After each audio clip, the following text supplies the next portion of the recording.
KRT adalah antara agensi yang mempunyai pelbagai kaum. Ini adalah kehebatan kita. Ini menunjukkan kita adalah rakyat Malaysia yang bersatu padu.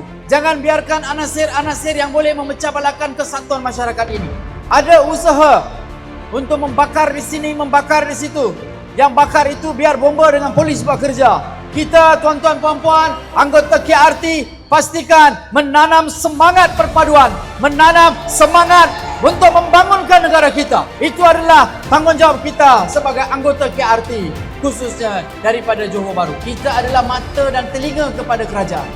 Kita adalah penyampai maklumat kerajaan kepada masyarakat.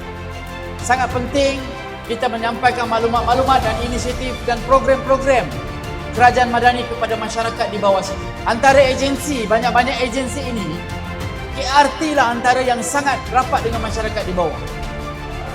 Ya, saya nak puji bab ini. Kita masih dalam perbincangan. Kita yakin bahawa peruntukan 6,000 ini akan jadikan 10,000 lagi kepada KRT yang aktif menggerakkan gerak kerja di komuniti.